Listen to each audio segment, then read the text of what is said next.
मैंने रात्रि में कहा था कि जब आदमी मर जाए तो क्या करना चाहिए। शरीर को मिट्टी में गाड़ देना चाहिए या तो लकड़ी के सहारे से शरीर को जला देना चाहिए या तो पानी में फेंक दीजिए तो जीवा जंतु का आहार हो जाता है।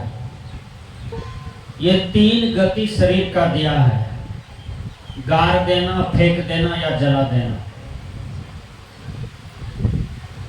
इतना काम करके जब आप घर आते हैं तो आपको गंगा जल छूने की कोई जरूरत नहीं है। केवल स्नान करके कपड़े को साफ करके साफ कपड़ा पहन लेना है। उसके बाद तिल्लिहान, सतलान, नौ केस, बरखी, श्राद्ध, ये सबकी जो चर्चा है ये बिल्कुल गलत चर्चा है।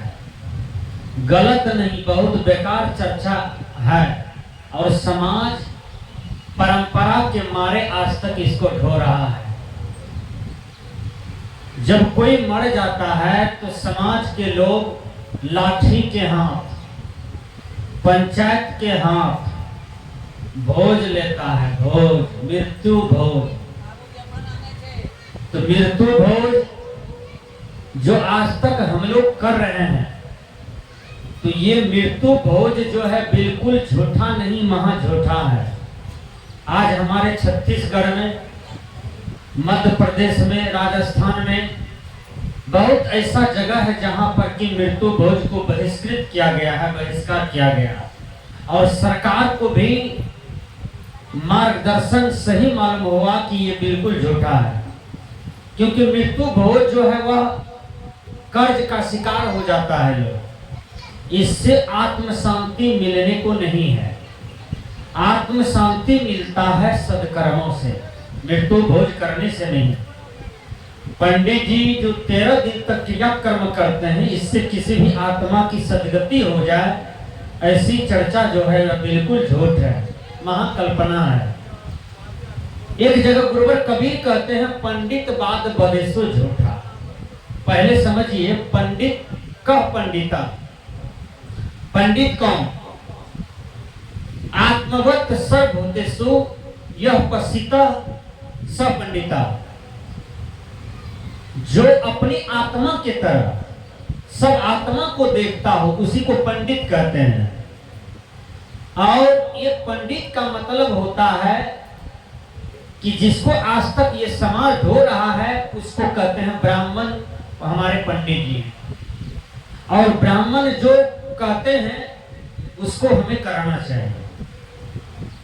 भाई ब्राह्मण यदि कल्याणकारी बात कहते हैं तो उसे मानना चाहिए। ब्राह्मण हुए सदगुरु अविनाश साहब जी, कर्म से भी ब्राह्मण थे और जात से भी ब्राह्मण थे और उनकी बात आदरणीय है, उनकी बात आज करोड़ों आदमी मानते हैं। लेकिन जो ब्राह्मण होकर के मछली खाता है, जो ब्राह्मण होकर के दारू पीता है, जो ब्राह्मण होकर के शराब पीता है, जो ब्राह्मण होकर के गलत गलत काम करता है और वह ब्राह्मणों की बात आप मानते हैं तो क्या उसमें कल्याण हो जाएगा? नहीं, उसमें कल्याण नहीं होने जाने को है। तो ब्राह्मण कौन है? कोई जात से ब्राह्मण नहीं होता है, ब्राह्मण कर्म से होता है। ब्रह्म जनायति यस ब्राह्मणा, जो ब्रह्म को जान करके ब्रह्म में लीन रहता है उसको ब्राह्मण कहते हैं। पहले समझिए, जनेऊ पहन लेना से कोई ब्राह्मण नहीं होता है। गोरा हो जाना यह ब्राह्मण नहीं है। वेद पढ़ देना, वेद का मंत्र पढ़ देना यह ब्राह्मण तो नहीं है। और वेद को घर घर संदेश पहुंचा देना यह ब्राह्मणत्व तो नहीं है। ब्राह्मणत्व तो यह है कि यदि हम सब जीवों पर दया करते हैं, सब जीव पर उपकार करते हैं, सब जीव को अपना प्राण के समान देखते हैं, इसी को ब्राह्मणत्व समझा जाए, इसी को पांडित्य समझा जाए। गुरुवर कबीर बीजक में जितने भी बार पंडित का चर्चा किए हैं वो पंडित में जो गड़बड़ियां है, समाज के पंडित में कबीर साहब उनकी चर्चा किए हैं। एक जगह कबीर साहब जी कहते हैं कि पंडित काहे बकरिया मारी। ध्यान दीजिए, आज हम लोग जिभ्या स्वाद के चलते बकरी को भी मार करके खा लेते हैं। कबीर साहब जी कहते हैं पंडित काहे बकरिया मारी, मतलब ऐ पंडित जी, जिस दिन तुम्हारा जन्म हुआ था उस दिन तुम्हारी माँ को दूध न हुआ था और यही बकरी का दूध गाड़ करके तुम्हारे मुंह में दिया था। बार रात तुमको बकरी का दूध मिला, उसके बाद तुम्हारे प्राण का रक्षा किया गया। पंडित जी, तो बकरी तो मां हो गया, उस मां का हत्या तुम क्यों करते हो? आज हमारे हिंदू समाज दशहरा जब आता है तो देखिएगा बकरी को मोड़ा काट काट करके खून की धारा को बहा देता है ना, खून की नदी बहने लगती है। अरे भाई, दुर्गा मैया की मूर्ति बना लिए हैं, उस बीच में बकरी को काट करके सर अलग कर देते हैं, धड़ अलग कर देते हैं। क्या यही हिंदुत्व है? जब आप अपने आप को कहते हैं कि मैं सच्चा हिंदू हूं, तो आपका ग्रंथ कहता है, रामायण क्या कहता है? सिया राम मैं सब जग जानी, सभी जीव में राम को जानो, हर घट में राम को जानो। जब सब घट में राम को जानो तो क्या बकरी में राम नहीं है? बोलिए आप लोग, क्या बकरी में राम नहीं है? क्या कुत्ता में राम नहीं है? क्या गाय में राम नहीं है? सिया राम मैं सब जग जानी, सब में राम है। क्या आपके अंदर में जो आत्मा है केवल वही तो राम है? जब हर घट में राम माना जा रहा है तो गाय और बकरी मुर्गी के साथ अपराध क्यों? आप जिभ्या स्वार्थ में इन्हें हत्या करके क्यों खाते हैं? किस पंडित ने आपको हुक्म दिया है? कबीर साहब जी कहते हैं मेरा पंडित कौन है? ऐ दुनिया के लोग समझिए, कबीर साहब का पंडित कौन है? कबीर साहब का पंडित है वैष्णव आदमी, ज्ञानी आदमी, जिसके गला में कंठी है, कबीर साहब का पंडित वो है। जिसके गला में माला है, कबीर साहब के पंडित वो है, क्योंकि वो शुद्ध सात्विक आहार लेते हैं, वो ज्ञानी बने हैं, वो ज्ञान को धारण करके ज्ञान का आचरण करते हैं। एक जगह नीतिकार कहते हैं आचारहीनं न पुनन्ति वेदाः, आचारहीन व्यक्ति को वेद भी पुनीत नहीं कर सकते हैं। विचार कीजिए, आज हम वेद पढ़ लेते हैं, गीता पढ़ लेते हैं, रामायण पढ़ लेते हैं, शास्त्र पढ़ लेते हैं, बाइबिल पढ़ लेते हैं, बड़ा बड़ा प्रकांड विद्वान हो जाते हैं, लेकिन पूजा पर बैठे हैं तो दारू पी करके बैठे हैं। एक पंडित जी बेचारा चंपानगर में, एक आदमी का मां मर गया और दारू पी करके आया पूजा कराने के लिए। संजोग से हम लोग का सत्संग चल रहा था, तो पंडित जी को घर भैया कहा चलिए पूजा पर। जैसे एनवन ले गया तो उसका मुंह महकने लगा। कहा दारू पी के आया है? कहा कहा निकलो, हटा दिया। मेरे साथ में एक महात्मा था, का पंडित आप बनिए और आप हमको माँ का सदगति करवा दीजिए। विचार कीजिए, तो वो महात्मा जाकर के उनको करवा दिए। तो कबीर साहब का पंडित जातिवादी पंडित नहीं है। कबीर साहब का पंडित वो है जिसके आचरण में कोई दाग न हो। ध्यान से सुनिए, जिसके खान पान में कोई दाग न हो, वो कबीर साहब का पंडित है। आज हम लोग जातिवाद में भी काफी चलते हैं, जाति पाति को मानते हैं। बोलिए, जाति मनुष्य में कितना होता है? शरीर भाव से दो होता है, एक नर एक नारी। लेकिन आत्मा की कोई जाति है? जो आत्मा आपके अंदर में है वही आत्मा आपके पत्नी के अंदर में है, वही आत्मा आपके बेटा के अंदर में है, वही आत्मा आपके बेटी के अंदर में है, वही आत्मा आपके नाती पोता के अंदर में है, वही आत्मा हर घट में है। कबीर साहब जी कहते हैं आत्मा को जानो, आत्मा को पहचानो, आत्मा को चिन्हो, आत्मा को दुख न दो।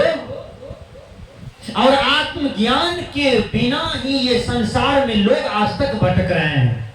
एक जगह गुरुवर कबीर कहते हैं, आत्मज्ञान बिना नर भटके, कोई मथुरा कोई काशी। आज जो काशी में लोग जा रहे हैं, मथुरा जा रहे हैं, वृंदावन जा रहे हैं, अयोध्या जा रहे हैं, ये सब तीर्थ नहीं है। तीर्थ क्या है? लोग आज तक तीर्थ को जान नहीं पाया है। लोग सोचते हैं कि जहां जहां देवता का घर है, जहां जहां भगवान का घर है, वहां से भ्रमण करके आ जाओ, यही तीर्थ है। मनिहारी घाट जाओ, स्नान करो, आ जाओ, ये तीर्थ हो गया। गंगा जी चले जाओ, स्नान कर लो, स्नान करके घर आ जाओ, एक बोतल पानियों ले लो, ये तीर्थ हो गया। तीर्थ वो नहीं है। तीर्थ क्या है? तीर्थम परम किम स्वमनो विशुद्धम। तीर्थ किसे कहते हैं? उत्तम, जिसका मन शुद्ध है, उस अवस्था में जो कोई कार्य करते हैं, उसी को तीर्थ कहा जाता है। मैं एक कथा करके स्पष्ट करता हूं। एक गांव में एक अच्छे संत चले गए और वह संत ध्यान में बैठ गए। उसका जब ध्यान टूटा तो गांव के लोग आए, कहा बाबा मेरे यहाँ भोजन कर लीजिए, आप 4 घंटा से ध्यान में बैठे हैं। देखिए,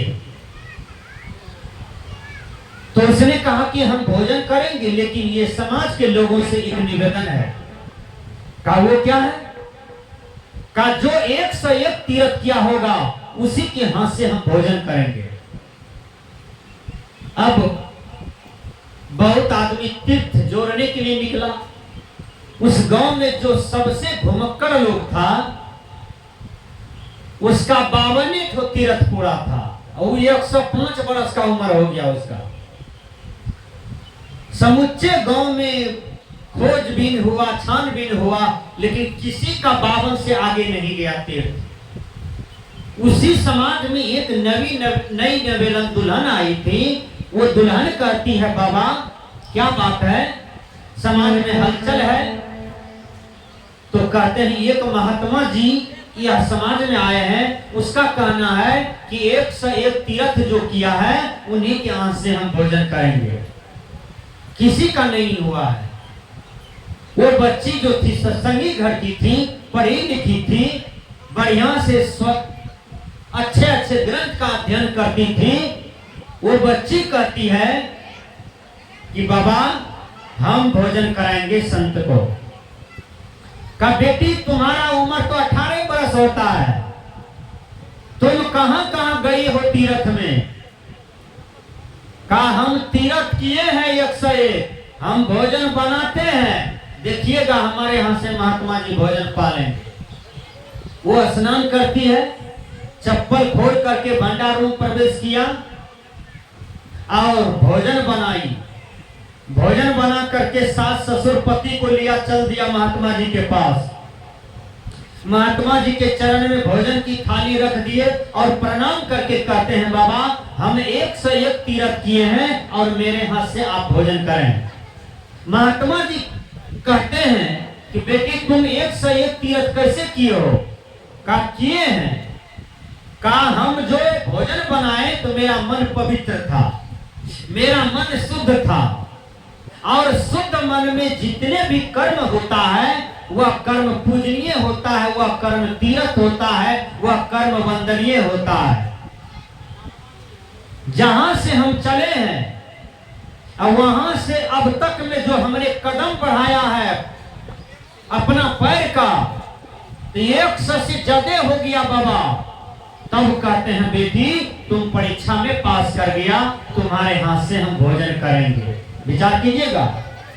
तो तीर्थ करने के लिए हम लोग घर द्वार छोड़ करके देवताओं की नगरी, भगवान की नगरी जाते हैं। ये तीर्थ नहीं है। आप वहां के हवा, दवा, व्यवस्था, प्रबंधन को देख करके आएंगे, वहां का व्यवस्था क्या है, और उनसे आपको शिक्षा मिलेगी। है तीर्थ नहीं है। न गंगा जाना तीर्थ है, न तो हिमालय जाना तीर्थ है, न तो कोई पहाड़ पर जाना तीर्थ है। कबीर साहब जी कहते हैं सांच बराबर तप नहीं, झूठ बराबर पाप, जाके हृदय सांच है ताके हृदय आप। सत्य के समान कोई तपस्या नहीं, झूठ के समान कोई पाप नहीं। यदि आपका हृदय सच है, आपका हृदय पवित्र है, आपका आत्मा में किसी भी प्रकार की विकार नहीं है, तो समझिए आपका तीरथ हो गया, आपका व्रत हो गया, आपका जीवन पूर्ण हो गया। मैंने कहा